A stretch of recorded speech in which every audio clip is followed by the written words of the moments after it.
сәйкес көмірсутекті отындар, мұнай, альтернативті отын түрлері және олардың қоршаған ортаға әсері. Нұрай мен Алан мектептегі экоклуб аясында ауыл маңындағы отын түрлерін зерттеді. Олар үйлердің көпшілігі көмірмен жылытылады және газ жүргізілмегенін анықтады. Кейбір үйлер дизельмен, ал кейбірі күн панельдерін орнатқанын байқады. Олар әр отын түрінің шығу тегі, бағасы мен қоршаған ортаға әсері туралы мәліметтер жинады. Сонымен қатар олар Қазақстандағы ірі мұнай және газ кен орындары туралы картадан ақпарат алды. Енді осы функционалдық сауаттылық тапсырмасы бойынша мынадай сұрақтар сіздерге.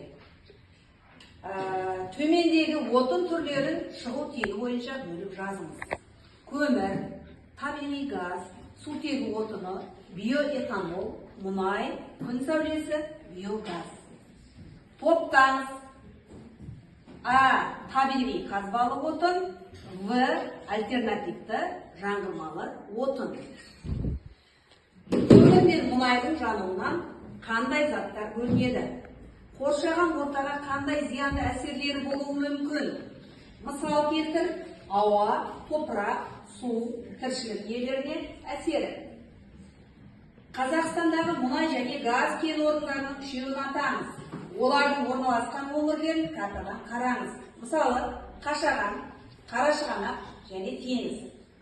Альтернативті отын түрлерін мас, сутегі, биогаз, күн энергиясы қолданудың екі артықшылығы мен екі кемшілігін жазыңыз. Сіздерге, балалар, 5 минут уақыт беремін және осы сұрақтарға нұрланыз. Ал, дайындалыңыздар. Дайынбыз ба, балалар? Кім дайын? Бірінші сұраққа кім жауап береді?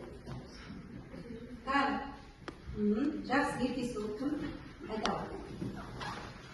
Көмір мен мұнай ол органикалық отындарға кіреді. Олар көп химиялық қосылыстар бөліп шығарады. Солардың бірі көмірқышқыл газ. Көмірқышқыл газ ол паниктегі газ болып жиналып жаһандық жылулық себебіне әкеледі.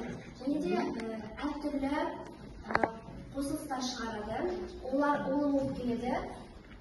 Кейбіреулері егер уақытында алмаса, оларды үлкен іске әкеледі. Және де көміртек газы бар. Ол адамның ағзасына зиян әкеледі. Өйткені қанды дұрыс жүргізбейді. Өте жақсы, жарайсың. Тағы кімге қосымша? Иә, Бекзат айталы. Көмір мен мұнайдың жану кезінде пайда болатын ауаға шығатын зиян заттар, ол жалпы адамға, тіршілік ағзаларға, суға, топыраққа бәріне зиян тигізеді. Мысалы, адамдар мен жануарлар олардың мүмкін, немесе жануарлардың кейбір түрлері жоғалуы мүмкін. Егер топыраққа сіңетін болса, онда топырақ қанарсызданып, сосын өсімдіктердің өсуі тежеліп, және өсімдіктер жетіліп, ол қатынайды. Өте жақсы, жарайсың. Бекзат. Екінші сұрақ. Мен дайын. Мұнайды Қазақстанда мұнай құрылыстары оларды Павлодар қаласында және Шымкент, Атырау қалаларында өндіріледі. Мұнай өзарына заводтарға өндіруші. Мұнай ол миллион жылдан кейін ғана қалпына келетін зат болып келеді. Солайша ол сарқытылатын затқа саналады. Біз мұнайды алып, қазірде сатып алуға болмайды, үшін ол мұнай шикі болып келеді.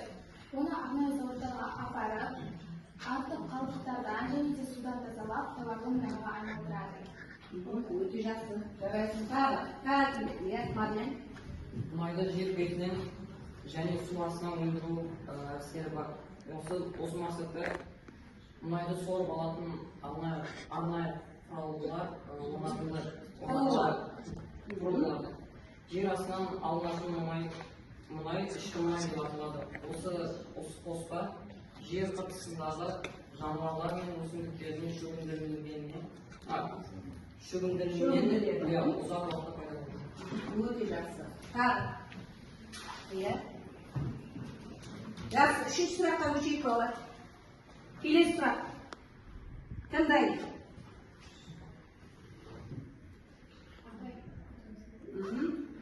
Мери, айталық.